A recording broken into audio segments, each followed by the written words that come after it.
I shall be addressing the relevance of Nehemiah for modern church leaders with special interest in the CAC pastors.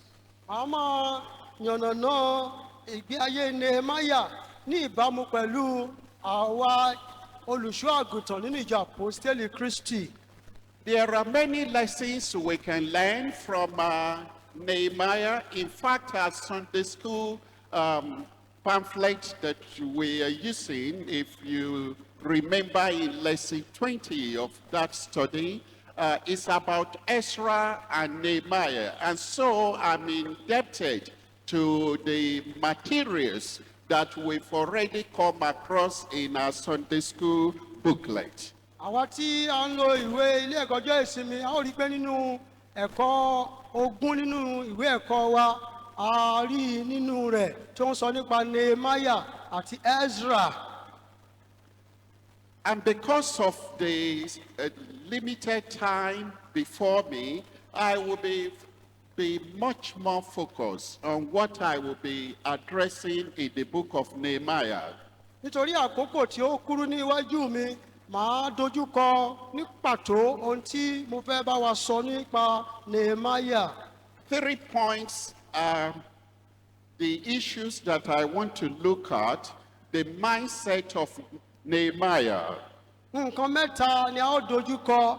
Ìkíní nínú rẹ̀ náà ni èrò ọkàn rẹ̀ tàbí ipò tí ọkàn rẹ̀ wà. The literacy of Nehemiah. A ó máa wo ẹ̀kọ́ Nehemiah bó ṣe ní ẹ̀kọ́ tó ní ìmọ̀ tó. And the imaginative ability of Nehemiah. Àti bí Nehemiah ṣe lè ro àròjinlẹ̀ tó.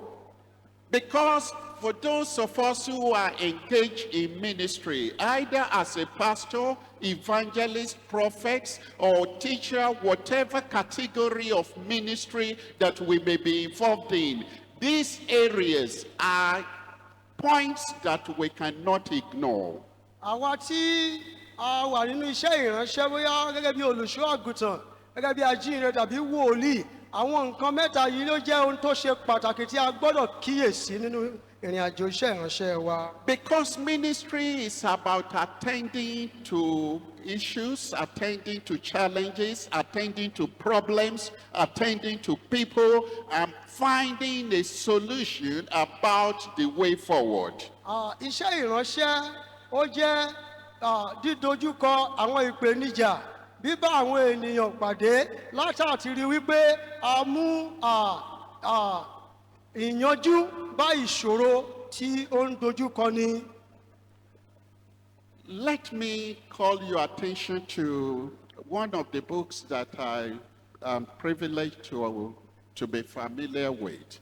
There was a research carried out in the 90s about how to approach ministerial crisis, which in a way the man Nehemiah had to address, not necessarily in a pastoral context, but much more in the social and political context. Ó ní ìwé kan tí mo ti rí lò dáradára rí nínú èyí tí arákùnrin yìí níbi ọdún bíi 20 ọdún sẹ́yìn 1990 tí arákùnrin tí a ti sọ̀rọ̀ nípa rẹ̀ kì í ṣe gẹ́gẹ́ bí ẹni tó ń ṣe iṣẹ́ ìránṣẹ́ gẹ́gẹ́ bí olùṣọ́ àgùntàn, ṣùgbọ́n nípa ti ìbáṣepọ̀ ara ẹni. If you are going to excel in ministry, táwọn bá ṣàṣeyọrí nínú iṣẹ́ ìránṣẹ́, you must know what it means to attend to issues. a gbọ́dọ̀ mọ ohun tó túmọ̀ sí láti dojúkọ àwọn ìpèníjà. You must know how to assert on issues. A gbọ́dọ̀ mọ bí a ṣe lè dúró lórí ipò tí ọkàn wa bá wà lórí ọ̀rọ̀ náà. And you must know how to formulate a response about going forward. A sì gbọ́dọ̀ mọ bí a ṣe lè sọ wípé bí mo ṣe fẹ́ ṣe leléyìí láti tẹ̀síwájú nínú ọ̀rọ̀ náà. And the entire book of Nehemiah can be summed up with this 3 framework of attending, asserting, and responding. Ìwé Nehemiah yìí ó ti dúró lórí ìpele mẹ́ta yìí láti dojúkọ ohun tí ó ń ṣẹlẹ̀ ìṣẹ̀lẹ̀ lọ́wọ́lọ́wọ́ àti láti dúró lórí ìpinnu ara ẹni àti láti wò wípé kí ni kí n ṣe nínú ọ̀rọ̀ náà. Attending is when you gather all the information that are relevant to the issues at hand. Dídojúkọ náà ni pé kí ènìyàn kó àwọn ohun tó ní í ṣe nípa ohun tí ó ń ṣẹlẹ̀ lọ́wọ́lọ́wọ́ yẹn, àwọn tí ẹ ká mọ̀ nípa rẹ̀ láti kó wọn jọ.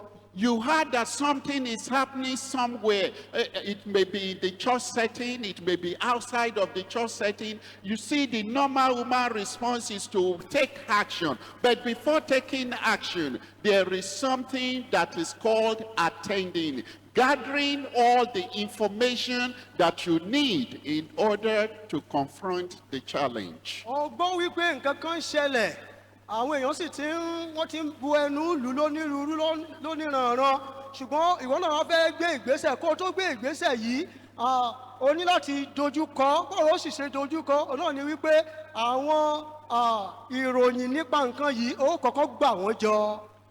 After that, you need to make some assertion, and making assertion will depend on what you regard as authority. That is the standard by which you are able to determine what is right from what is not. This is after you have gathered all the information that is pertaining to the issue at hand. Lẹ́yìn ìgbà tí o bá ti kó àwọn ìròyìn onírúurú jọ lórí ọ̀rọ̀ náà, ó wá dúró lórí ẹsẹ̀ rẹ. Ibi tí mo fẹ́ wà leléyìí, bí ibi tó ọ̀nà tó tọ́ nípa nǹkan náà, láìsí èyí o ò ní lè gbé irú ìgbésẹ̀ bẹ́ẹ̀.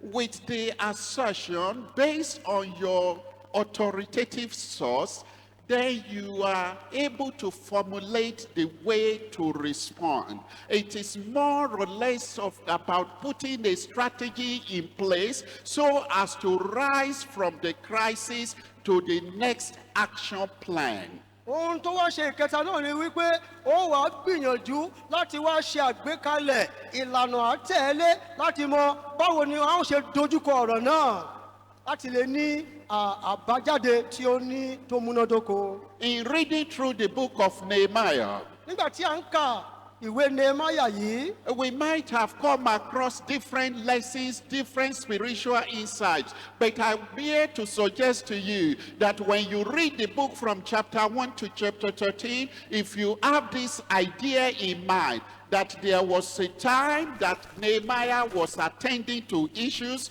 and there was another time he was making assertion about issues, and finally there was a time that he responded to the crisis at hand.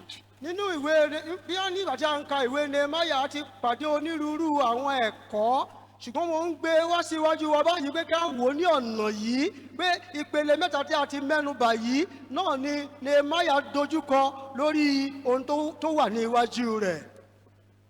In dealing with these three big frameworks, ní dídojúkọ nǹkan mẹ́ta tí a ń sọ nípa rẹ̀ yìí, the mindset of Nehemiah cannot be overlooked. A ò ní gbójú kúrò ní ara ipò ọkàn Nehemiah tàbí èrò ọkàn rẹ̀. Because when he got the news from his from the Anani, who came all the way to relate to him the condition of Jerusalem, things that were going on, Nehemiah did not respond immediately. Ní kété tí Nehemiah gbọ́ ìròyìn ohun tó ń ṣẹlẹ̀ sí Jerusalem láti ẹnu Anani, kò gbé ìgbésẹ̀ gbùgbù láti lọ sí Jerusalem. But the report of Anan triggered certain thoughts in the mind of Nehemiah. Ìròyìn tó gbọ́ láti ẹnu Anani yìí, ó ru àwọn nǹkan kan sókè nínú ayé Nehemiah. And Nehemiah could not have been triggered if not because of the mindset that he had concerning Jerusalem. From this story, we can deduce that even before Anan came with his own report, that Nehemiah was already having certain disposition towards his fatherland, Jerusalem. Tí ìròyìn yóò bá wá, Nehemiah ò ní gbé ìgbésẹ̀ yìí, ó sì ń sọ fún wa wípé kí Anani ò tó mú ìròyìn yìí wá, Nehemiah ti ní àwọn nǹkan kan lọ́kàn nípa Jerúsálẹ́mù. The mindset of Nehemiah refers to who the man was inside of him when nobody was there, when no report was brought to him, when he was left alone by himself. There was a certain way that his mind was functioning. Ó ní bí ọkàn Nehemiah ṣe ń ṣiṣẹ́ nígbà tí wọn ò tiẹ̀ tí ì mú ìròyìn ohun tó ṣẹlẹ̀ ní Jerusalem wá bá, ó ní ipò tí ọkàn rẹ̀ wà. We can see from the book of Nehemiah that his mindset was never at any point diverted from seeking the well-being of Jerusalem, preferring the best solution to the problems that was besetting that city. Àwọn rí wípé kò sí ìgbà kankan tí ó ti kúrò ní ọkàn Nehemiah láti wá ojútùú sí ìṣòro tàbí ohunkóhun tó bá ń ṣẹlẹ̀ tàbí ire ìlú Jerusalem. The mindset of the man mattered, and the same thing applies in ministry. Before you begin to see yourself as in terms of the title you carry, maybe regional superintendent, district DCC superintendent, zonal superintendent, even to the level of being a secting in the church, your mindset is what determines how you deal with issues that happens in life. Ipò tí ọkàn ènìyàn bá wà tàbí èrò ọkàn ènìyàn ó ní í ṣe pẹ̀lú irú ẹni tí ẹni náà jẹ́ àti bí ó ṣe yanjú ohunkóhun tí ó bá wá sí iwájú rẹ̀, bóyá gẹ́gẹ́ bí alága ẹkùn ni tàbí alábòjútó agbègbè tàbí olùṣọ́ àgùntàn títí dé orí ọlọ́gbà. Ipò ọkàn wa ó ní í ṣe pẹ̀lú ohunkóhun tí a bá ń ṣe. In the case of Nehemiah, we can deduce from the story that there was emotional aspect to his mindset. There was also the rational aspect to the way that the man thought of himself. And lastly, there was that spiritual angle to whatever Nehemiah was looking at or issues around him. Ipò mẹ́ta nínú ìdáhùn sí Nehemiah sí ohun tó ń ṣẹlẹ̀. A rí nípa ti ìmọ̀lára, a rí ti ẹ̀mí, a rí gbígbé ìgbésẹ̀ akin lórí ọ̀rọ̀ náà. Do you know that when God created us, He created us in such a way that He made us to be emotional and He also made us to be rational? Ẹ mọ̀ pé nígbà tí Ọlọ́run dá wa gẹ́gẹ́ bí ènìyàn láti máa ní ìmọ̀lára àti láti lè gbèrò nǹkan. And these three aspects of our existence, your emotion, your reasoning, and your spirituality, they are the things that define who you are. Àwọn ọ̀nà mẹ́tẹ̀ẹ̀ta yìí níní ìmọ̀lára rẹ, níní ìgbé ayé ẹ̀mí rẹ àti gbígbéra láti ṣe nǹkan, gbogbo nǹkan yìí ló kóra jọ láti sọ bí a ṣe jẹ́. And when Nehemiah had the report that Jerusalem lay in ruin, the wall had been broken down, the gates have been set on fire, we could see that there was emotional response, there was rational response, there was also spiritual response. Ní kété tí Nehemiah gbọ́ ìròyìn wípé a ti fi iná kún Jerusalem, gbogbo odi rẹ̀ ni a sì ti wó lulẹ̀, ó ní ìmọ̀lára ohun tó ṣẹlẹ̀ yìí, ó gbé ìgbésẹ̀ lórí rẹ̀, ó sì gbé ìgbésẹ̀ nípa ti ẹ̀mí bákan náà.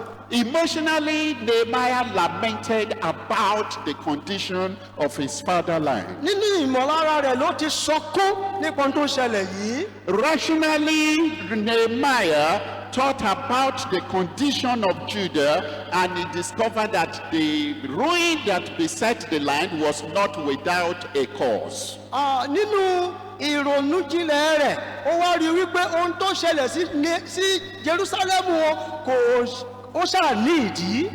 And spiritually, he came to a point that whatever the condition of Jerusalem, that it was not without the knowledge and the ability of the Almighty God. ní ìkẹta nínú ti ẹ̀mí rẹ̀ náà ni wípé ó mọ̀ wípé ohun gbogbo tó ti ṣẹlẹ̀ sí Jerúsálẹ́mù yìí ó ní ọwọ́ Ọlọ́run nínú, ó sì mọ̀ pé Ọlọ́run yóò dá sí ọ̀rọ̀ náà.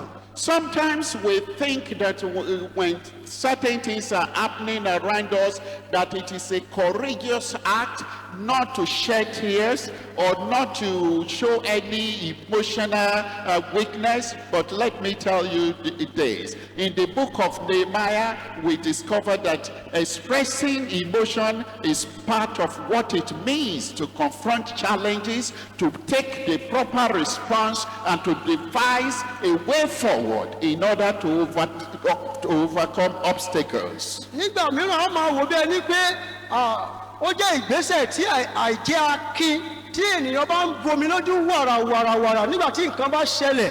Ṣùgbọ́n nínú ìwé Nehemiah yìí ó jẹ́ kí a rí wípé ó jẹ́ ọ̀nà kan láti sọ nípa bí a ṣe ìmọ̀lára wa nípa ohun tó ṣẹlẹ̀ yìí. Another thing is that we may be consumed by our emotions sometimes, that we do not give adequate judgment to the reality besetting us. Nígbà mìíràn ìmọ̀lára wa yóò ti wá ga ju ìròrí wa lọ láti mọ̀ wípé kí ló ń tó ṣẹlẹ̀ yìí. Because things that we're supposed to think about and make a quick decision about them, if we allow our emotion to overtake us, we may lose our sense of good judgment. Nígbà tó yẹ kí a parapọ̀ láti ronú nípa ohun tó ṣẹlẹ̀ àti kí ló lè jẹ́ àbájáde rẹ̀, tí a bá ti wá gbà kí ìmọ̀lára wa bóyá kún ni bóyá ohunkóhun ni tó bá ti wá borí ìròrí wa yìí, a ò ní lè ro àròjinlẹ̀ láti gbé ìgbésẹ̀ tí ó tọ́. Many of us are very good in weeping. Ọ̀pọ̀lọpọ̀ wa a dára púpọ̀, a gbajúgbajà nínú ẹkún sísun. We are better when it comes to mourning. Nígbà mìíràn a dára nígbà tí a bá ń ṣọ̀fọ̀. And we can even be at our best when it comes to analyzing issues, praying and fasting. Nígbà mìíràn náà a sì tún dára nígbà tí a bá fẹ́ máa sọ nípa bí ọ̀rọ̀ ṣe rí lórí àdúrà àti àwẹ̀. Our church members are noted as people of the mountaintop and sacred sites. Our church members are noted as people of mountaintop, those who go to pray, to the mountain to pray. Wọ́n ti rí àwọn ọmọ ìjọ gẹ́gẹ́ bí àwọn tí wọ́n máa ń lọ sórí òkè àdúrà láti gbàdúrà. And so when we define ourselves, we say that we are people of prayer, that prayer is our brand. A ti gbàgbọ́ wípé aládùúà ni wá. And it is part of what it means to be an impactful leader. It is essential. However, we must also combine it with other things in terms of the moment that you need to take decision based on the data available before you. When the data are set and you analyze them, and common sense is telling us that this is what's supposed to be. People, we must not ignore those data as well. Bí àdúrà ṣe dára tó sì jẹ́ ọ̀nà kan gbòógì láti jẹ́ àwọn adarí tí Ọlọ́run yóò máa lò takuntakun ní ìran rẹ̀. Bákan náà ni a gbọ́dọ̀ wò wípé tí nǹkan bá ti ṣẹlẹ̀ tàbí a bá ní àwọn àkójọpọ̀ ìròyìn níwájú wa nípa nǹkan kan, a gbọ́dọ̀ wo àwọn àkójọpọ̀ yìí kí a má sì jẹ́ kí ìgbé ayé mi wa nípa àdúrà kó borí ohun tí ọpọlọ wa ń sọ fún wa lórí ọ̀rọ̀ náà tó gbọ́dọ̀ jẹ́ àbájáde. This is the point I'm making here. Ohun tí mo ń sọ rèé o. That God created us. Ọlọ́run dá wa. And He gave us emotions. Ó fún wa ní ìmọ̀lára. To feel the things that are happening around us. Láti ní ìmọ̀lára àwọn ohun tó ń ṣẹlẹ̀ ní àyíká wa. And our prayer life can be informed by how we feel, our emotions. Ìgbé ayé àdúrà wa ó lè ìgbé ayé ìmọ̀lára wa lè ní ipa lórí ìgbé ayé àdúrà wa. In the case of Nehemiah, his prayer was informed by his emotion of weeping, of mourning, and eventually he turned to God, he cried. You can see that emotion determines the way he prayed, the kind of prayer that he rendered. Irú àdúrà tí Nehemiah gbà lẹ́yìn ìgbà tó gbọ́ ìròyìn yìí ó ní í ṣe pẹ̀lú ìmọ̀lára tí Nehemiah ní.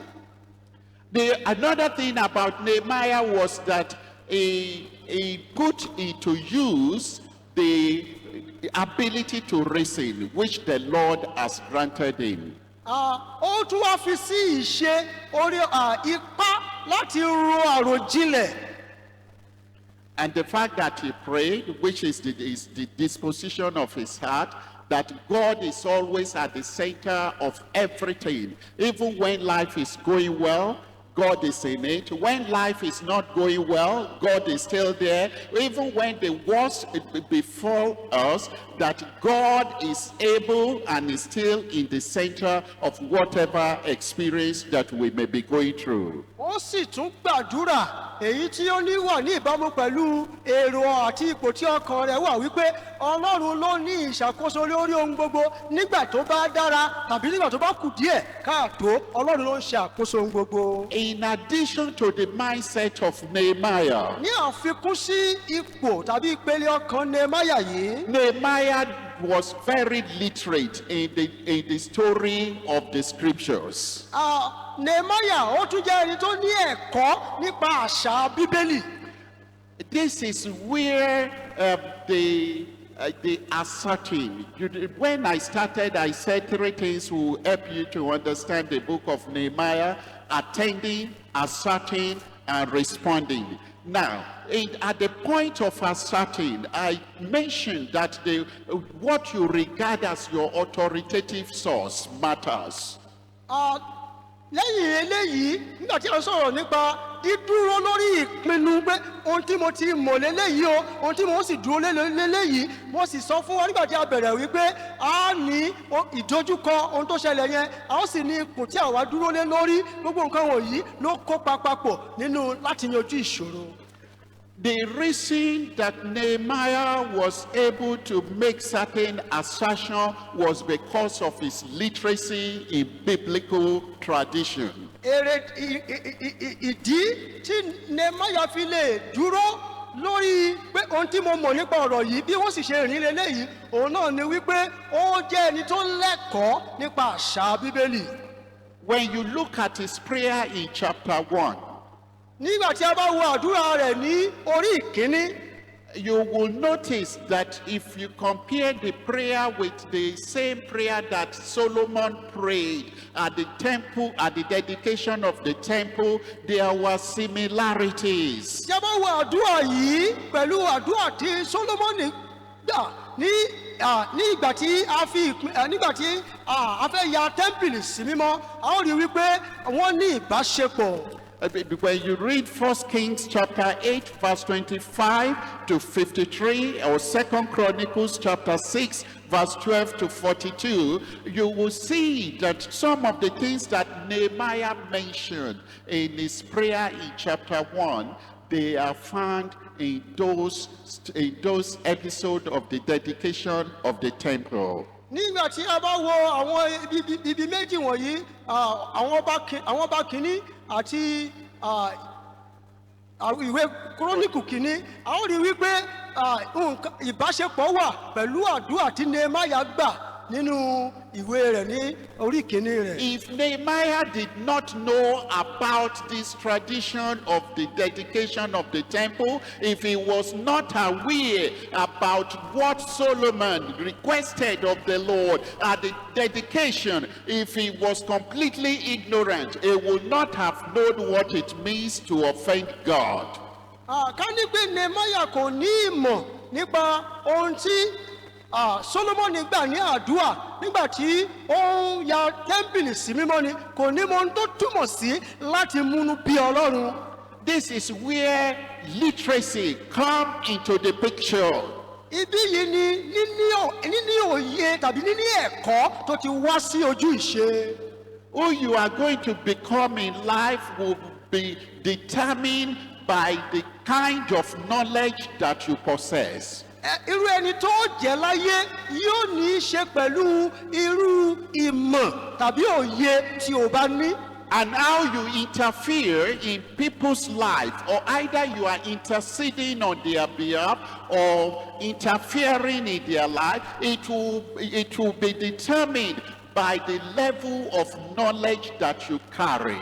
Bí ó ṣe máa dá sí ọ̀rọ̀ ayé àwọn ènìyàn, bóyá ó máa ṣìpẹ̀ fún wọn ni tàbí ó máa gbójú agan sí wọn ni, ó ní í ṣe pẹ̀lú òye ìmọ̀ tàbí ẹ̀kọ́ tí o bá ní. When Nehemiah will pray in chapter 1 verse 6 and 7, confessing the sins, and in that confession, sometimes you wonder, was Nehemiah part of the people who committed the sins? But the truth of the matter is that Nehemiah was not, it was his fathers, his forefathers. But now the impact of that sin, of those sins, are not taking its toll on Nehemiah and the new generation.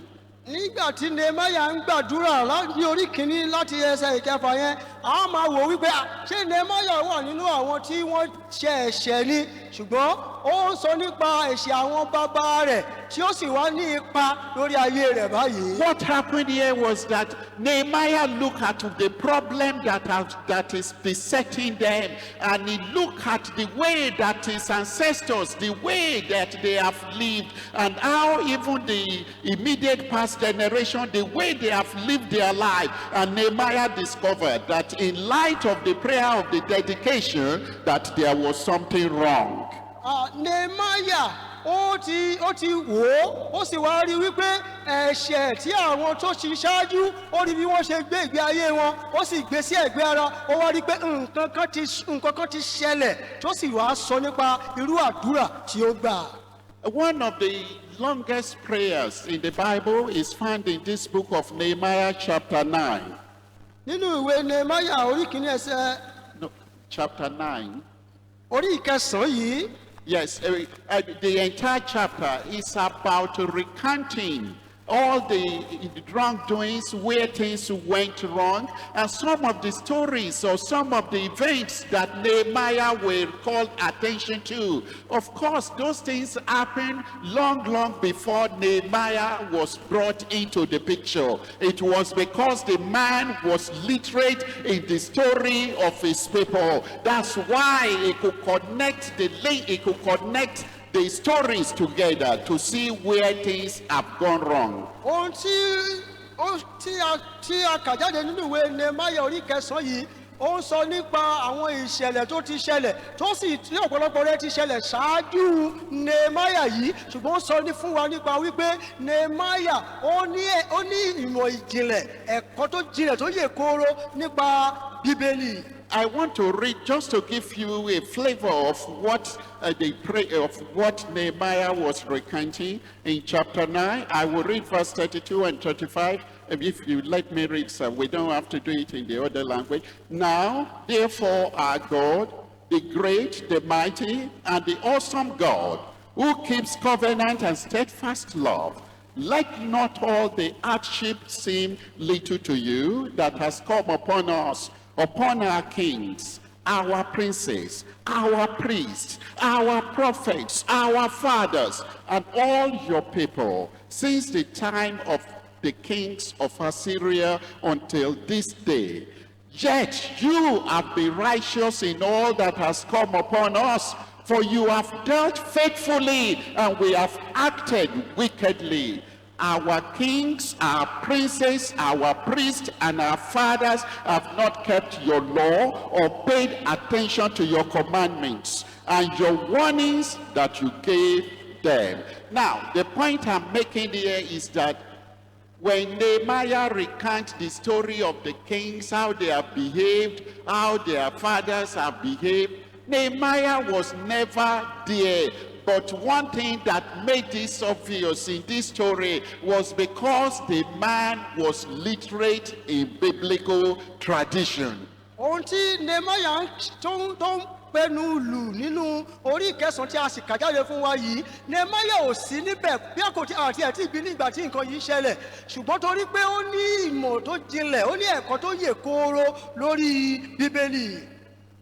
May I also say this, that he was not just literate, the kind of literacy that he possessed mattered. Kìí ṣe wípé, ẹ jẹ́ kí n tún sọ eléyìí, kìí ṣe wípé ó kàn ní ìmọ̀ tó jinlẹ̀ nìkan, ṣùgbọ́n irú ìmọ̀ tó ní ó ṣe pàtàkì bákan náà.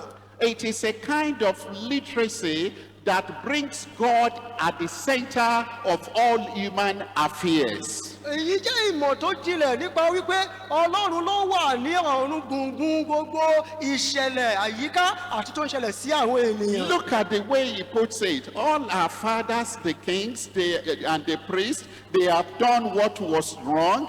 And in verse 33 of chapter 9, Nehemiah will still affirm this. Yet you have been righteous in all that has come upon us. In other words, whatever failure or whatever oppression, whatever captivity we may find ourselves right now, Lord, you are faithful. The point here is this, people of God, is that for Nehemiah, God will always be right. Ohun tí Nehemiah ń sọ níbí yìí, ó mọ̀ wípé wọ́n ti ṣẹ̀, wọ́n sì ti kùnà Ọlọ́run lọ́pọ̀lọpọ̀. Síbẹ̀, ó gbàgbọ́ wípé Ọlọ́run jẹ́ olódodo, kò sóhun yòówù tó bá ṣẹlẹ̀ àti ìwà tí ènìyàn bá wù, Ọlọ́run jẹ́ Ọlọ́run, ó sì jẹ́ olódodo síbẹ̀. Nehemiah did not say, Lord, why have you done this? Why have you done that? Why have you not appealed? Why have you not taken this problem away? Nehemiah did not do that. You know what he did? He now looked at God's nature, the characteristics of God, and he compared it with the actions of the kings, the action of the priests, the actions of his forefathers. And he discovered that there was sharp disagreement. And when he looked at that in the context of the prayer of dedication of the temple, that whatever Israel, whatever Jerusalem was going now, it was befitting because they have acted wrongly. Nehemiah ń sọ ohun tó ń sọ ní pàtó náà ni wípé ohunkóhun tí Jerusalem bá ń là kọjá báyìí ó jẹ́ ohun tí ó yẹ wọ́n láti máa là kọjá torí pé wọ́n ti ṣẹ̀, wọ́n sì ti ṣe lòdì sí Ọlọ́run. You know, sirs, as we are privileged to be leading God's people, Bí a ṣe ní àǹfààní láti máa darí àwọn ènìyàn Ọlọ́run, people will come to us with different stories. ọ̀pọ̀lọpọ̀ ìtàn ní àwọn ènìyàn yóò máa gbé wá sí iwájú wa. But you must be discerning. Ṣùgbọ́n a gbọ́dọ̀ ní ẹ̀mí tí mọ ẹ̀mí yàtọ̀. You must be literate in things that are of God. A gbọ́dọ̀ ní ẹ̀kọ́ tó jinlẹ̀ ní ohun tí í ṣe ti Ọlọ́run. When Nehemiah was doing this work of rebuilding the wall and the gates, you would discover that there were times that people will come in different disguise just to distract him. But what actually kept Nehemiah going was because of his literacy about who God is. Nígbà tí Nehemiah ń ṣe àtúkọ̀ odi Jerusalem yìí, onírúurú ìdojúkọ ló ní tí àwọn èèyàn sì fẹ́ ka lọ́wọ́ kò nínú iṣẹ́ náà. Ṣùgbọ́n tó jọ mí lójú jù nínú rẹ̀ náà ni wípé ẹ̀kọ́ tí ó ti ní nípa ti Ọlọ́run. Having been pastors in this church for some years, Gẹ́gẹ́ bí olùṣọ́ àgùntàn nínú ìjọ yìí fún ọ̀pọ̀lọpọ̀ ọdún sẹ́yìn. I've seen people move from one assembly to join my own church. Mo ti rí tí àwọn èèyàn kúrò ní ìjọ kan wá sí ìjọ mi. And when they come to join our church and they become part and parcel of us, their stories become my story. Nígbà tó bá wá sínú ìjọ tiwa, àwọn ohun tí wọ́n bá ń sọ yóò wá dàbí tèmi. And I discovered that when they tell the story, people do not tell it, they don't tell the whole truth. Nígbà tí wọ́n bá sì ń sọ ìtàn yìí, wọ́n farí apá kan, wọ́n sì dá apá kan sí. They will never tell you what made them to leave the church that they have come from. Wọn ò ní sọ ohun tó lé wọn jáde kúrò nínú ìjọ tí wọ́n ti wá. And yet, as a minister, you are confronted with these mountains of problems that they have presented to you. You didn't know what they did, where they were coming from. And then you now start assuring them in the name of God that it shall be well, it shall be this, it shall be that. This is where your literacy in biblical tradition needs to stand strong. Ibi tí ẹ̀kọ́ wa nínú ìmọ̀ ìjìnlẹ̀ bíbélì láti dúró lélẹ́yìí nígbà tí wọ́n bá gbé ìṣòro yẹn tó ń gbé dé àwọn bẹ́ẹ̀ sì máa hó a máa yán a máa lo àmì òróró wa ní onírúurú ọ̀nà láì mọ ohun tí wọ́n ń bá bọ̀ níbi tí wọ́n ti ń bọ̀. Because the God that they offended in the church they are leaving behind, that same God is the God in the church where I'm pastoring. I may go to mountaintop, I may put myself under many months of prayers, but you think God is going to change because of many prayers that have rendered? If there is something we know in the book of Nehemiah, it is the fact that God will never bend. Because when God says this is the way, he stands by it. Nígbà tí wọ́n bá dẹ̀ gbé ìṣòro yìí dé ẹ má jà gbàgbé wípé Ọlọ́run tí wọ́n ṣẹ̀ nínú ìjọ tí wọ́n ti ń bọ̀ náà ni ó wà nínú ìjọ tí wọ́n dé ìjọ rẹ̀ yẹn. Ohun tí a wá kọ́ nínú ìwé Nehemiah náà ni wípé Ọlọ́run yìí kò í ṣe aláyídàyídà, ó dúró lórí ọ̀rọ̀ rẹ̀. As servants of God who wants to learn from Nehemiah, let us be much more consumed with the passion for the things of God, the passion for the will of God. Let us be much more committed in our studies of the Word of God, so that as people are coming to us with different stories, we are able to discern what the will of God is, regardless of people's problems and regardless of whatever church they are joining or whichever one they are coming from. Gẹ́gẹ́ bí ìránṣẹ́ Ọlọ́run tó fẹ́ la ipa tó ṣe pàtàkì nínú ayé àti nínú ayé àwọn ènìyàn Ọlọ́run tí wọ́n bá ti ń gbé ìṣòro yìí bọ̀, ẹ jẹ́ kí á ní sùúrù kí ẹ̀mí ìmọ̀ ẹ̀mí yàtọ̀ jẹ́ ẹ̀mí mọ̀ yàtọ̀ wa kó múnádóko kí á fi lè mọ ibi tí a ó ti ọwọ́ bọ ọ̀rọ̀ náà ká sì mọ kí lóhun tó lé wọn kúrò níbi tí wọ́n ti ń bọ̀. Let me sum up what I'm saying in this brief statement. Ẹ jẹ́ n sọ nínú ọ̀rọ̀ bíi méjì mẹ́ta yìí. You can never be discerning Ó lè jẹ́ ẹni tó ní ẹ̀mí yàtọ̀. if your knowledge about God is not deep enough. Tí ìmọ̀ rẹ nípa Ọlọ́run ò bá ti kún rẹ́gí. The third thing I want to leave with you, Nǹkan Congress, kẹta tí mo fẹ́ filẹ̀ fún wa kí n tó máa lọ. is the imaginative ability of Nehemiah. Òun náà ni ẹ̀mí àríro àròjinlẹ̀ Nehemiah. When they report that Jerusalem laid in ruin, the walls are broken, the gates have been set on fire, I begin to think what was going on in the mind of Nehemiah.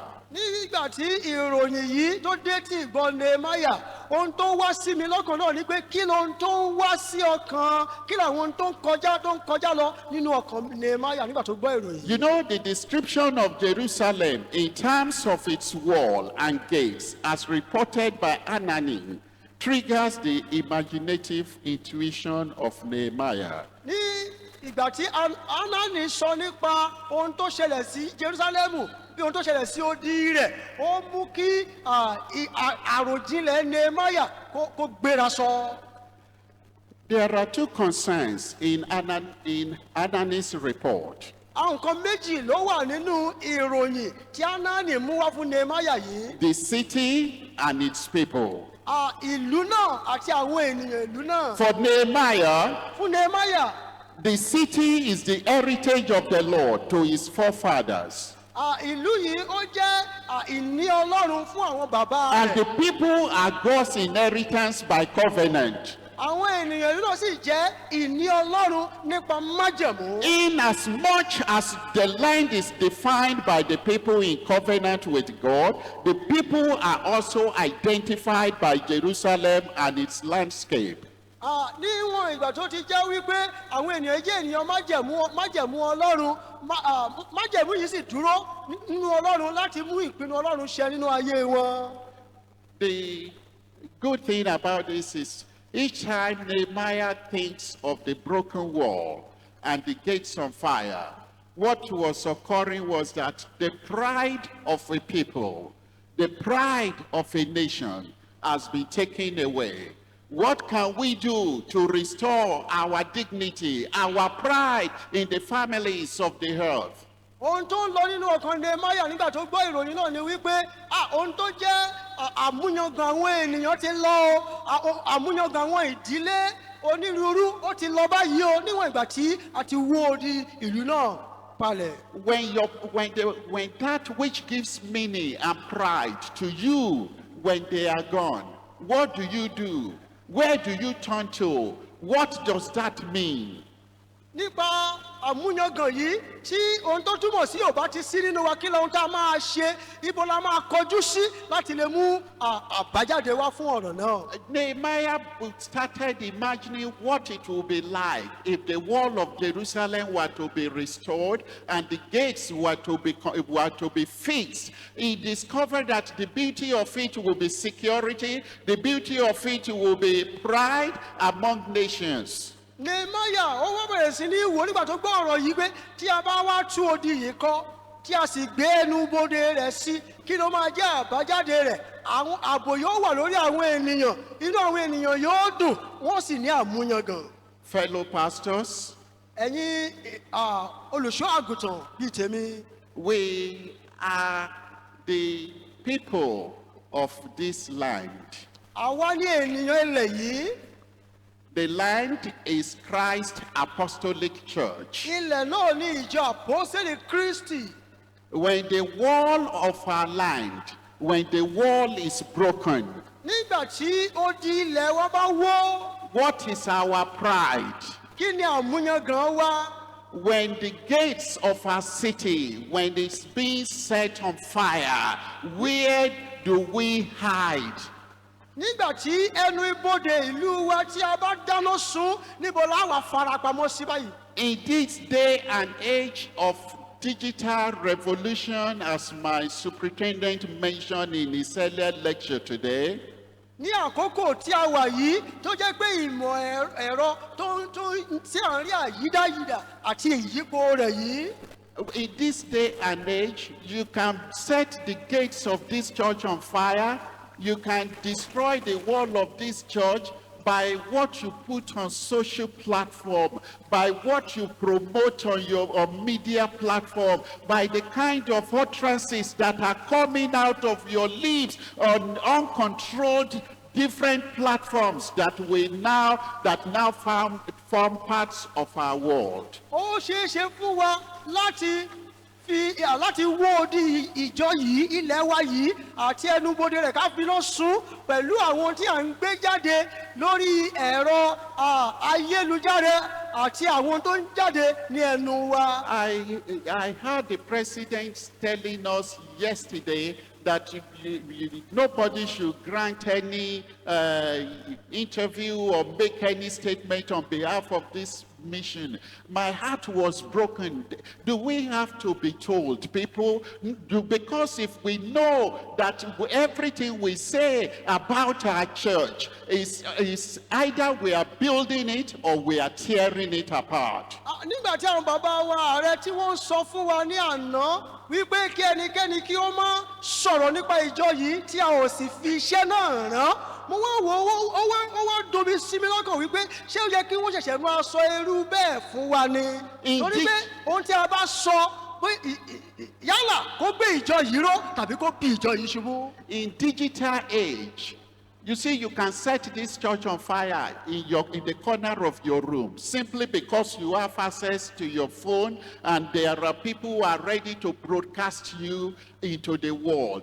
Please and please be mindful of that which you are doing concerning this church. Ní àkókò tí a wà yìí, àkókò ẹ̀rọ ayára bí àṣá yìí, a lè sún ìjọ yìí ká sọ ẹnubodè rẹ̀ ká wó ògiri rẹ̀ lulẹ̀ pẹ̀lú àwọn tí nínú yàrá wa gan níbi tí a wà láìsí pé ẹnikẹ́ni wà pẹ̀lú wa níbẹ̀ pẹ̀lú ohun tí a ń gbé jáde àbí ohun tí a ń sọ. While I'm challenging us as fellow pastors that we must be mindful of things that we project, things that are flying through our digital platforms, I'm challenging us that everything is having an impact on who we are.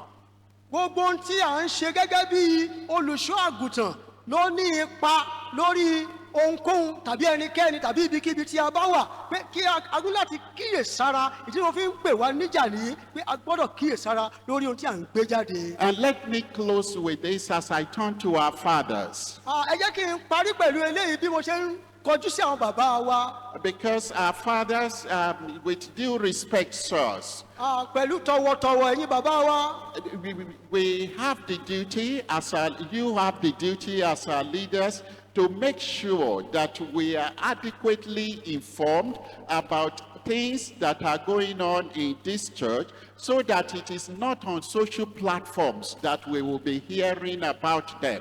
Àwọn bàbá wa ní ojúṣe pàtàkì láti máa jẹ́ kí a mọ̀ nípa àwọn ohun tó ń ṣẹlẹ̀ nínú ìjọ yìí kó má jẹ́ pé orí ẹ̀rọ ayélujára láti ṣẹ̀ṣẹ̀ máa gbọ́ àwọn ohun tó ń ṣẹlẹ̀ wọ̀nyí. In addition to that, some allegations are being made on social platforms that is bringing all of us, regardless of our number, is bringing us into disrepute among churches. It is the duty of our leaders to ensure that due diligence is followed, issues are investigated, and the church is informed that these issues are being handled with care. Àwọn ìpèníjà, àwọn ìfẹ̀sùnkanni kankan máa ń wáyé lórí ẹ̀rọ ayélujára nípa ìjọ wa. Bí a ṣe pọ̀ tó yìí tó sì ń tàbùkù wa, ó jẹ́ ojúṣe àwọn bàbá wa láti rí pé wọ́n fún wa ní àwọn ìròyìn tó tọ́ tó sì múnádóko lórí àwọn ohun tó ń ṣẹlẹ̀ nínú ìjọ yìí. Fellow pastors, ẹ̀yin ìránṣẹ́ Ọlọ́run bíi tèmi. Fellow pastors, ẹ̀yin olùṣọ́ àgùntàn bíi tèmi. Fellow pastors, ẹ̀yin olùṣọ́ àgùntàn ẹlẹgbẹ́ mi. The example of Nehemiah can be summed up this way. Àpẹẹrẹ Nehemiah ni a lè ṣe àkójọpọ̀ rẹ̀ bí eléyìí. There was never a time that God was out of his mind. There was never a time that God was out of his mind. Kò sí ìgbà kankan tí Ọlọ́run tó ti ronú kọjá ohun tó wà ní ọkàn rẹ̀. And another thing was that Nehemiah, on daily basis, throughout his entire life, was getting as much knowledge as possible regarding the God that he served.